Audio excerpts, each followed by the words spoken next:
తప్పుకునే దారేదో వెతకాలి ఇద్దరం.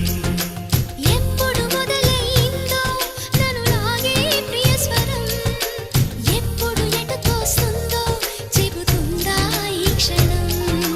అనుకోకుండా పడదోసింది వలపే నన్నిలా.